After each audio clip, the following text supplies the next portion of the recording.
So in this vlog, I'm going to go over some examples of what happens when a service dog team enters the store.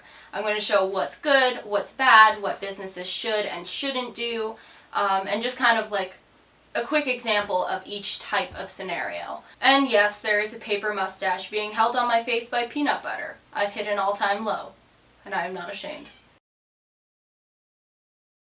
Hello, ma'am. Is the dog a service animal required because of a disability? Yes, he is. What task or tasks is the dog trained to perform? Mobility and medical alert. Alright then, have a wonderful day. Thanks.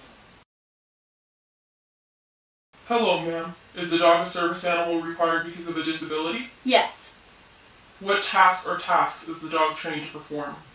He makes me feel better. I'm sorry, ma'am. That's an ESA, not a service dog. I'm going to have to ask you to remove your dog from the store. You are free to return without him or her. Hello, ma'am. Is the dog a service animal required because of a disability? Yes, he is.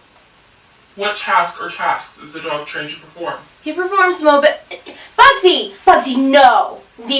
Drop it. Stop peeing on him. Bad dog. Bad dog. I'm sorry, ma'am. I'm going to have to ask you to remove your dog from the store. He's causing a disruption, posing a threat to customers, and destroying merchandise. You can't have that dog in here. Yes, I can. He's a service animal. Oh, I'm sorry. Can I see some certification and ID?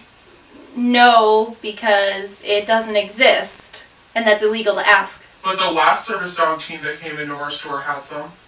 Some businesses, it's not common, are educated and do know the laws and do know what they are and aren't allowed to do. Many of them have absolutely no clue. So it's our job to educate them. What I just showed you were some various scenarios that happen quite frequently in the service dog world. So there's a few fundamental points to this video. The first one being that a business can ask 2 questions, and only 2 questions. They may ask yes or no, is this a service animal required because of a disability?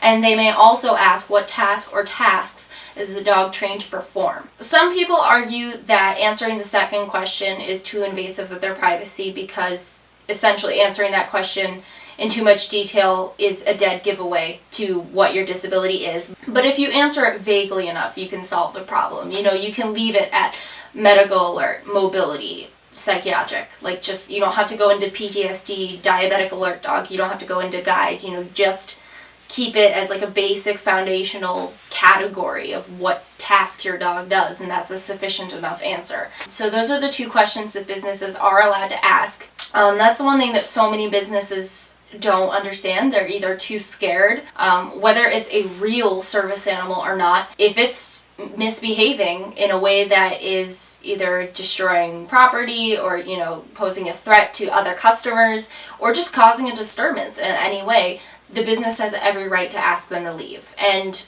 people get all touchy and defensive when that happens, and it's not illegal. Yeah, so I know this was a pretty basic, in-depth vlog, but hopefully that sort of explains a little bit more of what businesses can and can't do, what is considered okay. Obviously, I am a horrible guy. You know, I've wanted to do this vlog for a really long time. I had this plan for like half a year, and I just figured now that I have my green screen, I'd give it a shot and clone myself, but it seemed like such a good idea at the time, and now that I've filmed it, now that I'm about to go ahead and edit it, I feel like it's going to be unbelievably creepy, and I'm so sorry if it is. Okay, really? It's so close. I got it!